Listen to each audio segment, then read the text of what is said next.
The Dust Bowl, or Dust Bowl, is a series of catastrophic dust storms that occurred on the prairies of the United States and Canada between 1930 and 1936, in some regions until 1940. It is caused by a combination of anthropogenic extensive farming, soil degradation, and natural drought factors. As a result of this disaster, hundreds of thousands of families were ruined because they could not pay off loans and raise livestock. They abandoned their farms and moved to cities gripped by the Great Depression, where living conditions turned out to be better for them. Daily household losses reached $25 million per day by 1936. The term Dust Bowl was first used on April 15, 1935.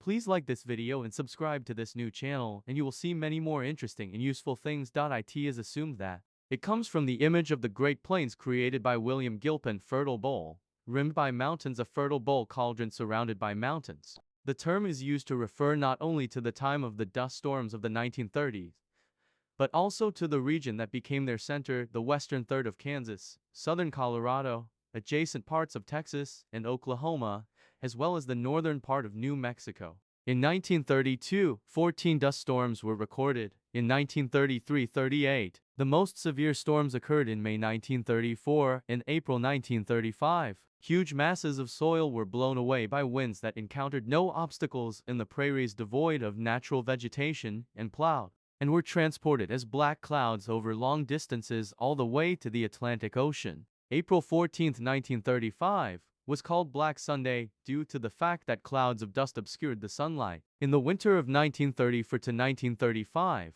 snow fell in New England, red with dust. Dusty pneumonia has spread among the prairie population, especially in Kansas and Oklahoma. By 1934, about 40 million hectares of soils had partially or completely lost the upper humus horizon as a result of wind erosion. By 1935, up to 80% of the area of the High Plains had been eroded to one degree or another and turned from fertile lands into a desert. By 1938, in Llano Estacado, about 10% of the soils had lost more than 12 centimeters of the upper horizon, and another 13.5% from 6 to 12 cm. Agriculture of that time developed extensively. Crop rotations were not applied. No anti-erosion measures were carried out. Moreover, farmers, as a rule, burned stubble and left the field empty for the winter during the period of the most intense winds. As a result, the soils were desiccated, their structure destroyed, dehumidified, and their erosion resistance decreased. The 1930s turned out to be relatively arid,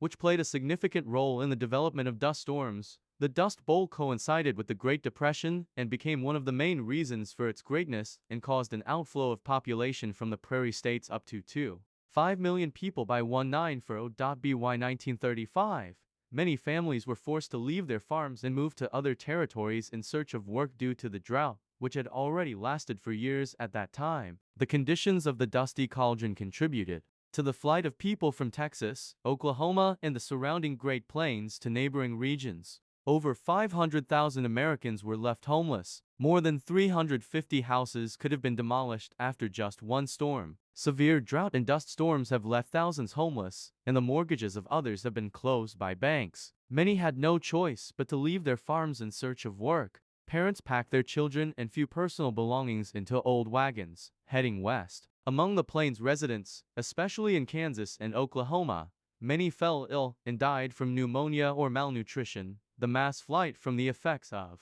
the Dust Bowl was the fastest migration in American history. In Canada, the Dusty Boiler accelerated the process of people moving from rural areas to cities. An important consequence of the disaster was the increased involvement of the U.S. government in land management and soil conservation. Government services carried out detailed aerial photography and created detailed soil maps. Protective forest belts were planted to reduce soil erosion. Since 1934, systematic reforestation has been carried out on a large scale. During the first 100 days of the administration of President Franklin D. Roosevelt in 1933, a program for soil conservation and restoration of ecological balance was promptly implemented. Secretary of the Interior Harold Ickes established the Soil Erosion Service in August 1933, which was headed by Hugh Hammond Bennett. In 1935, it was transferred to the Department of Agriculture and renamed the Soil Conservation Service. Now it is known as the Natural Resources Conservation Service.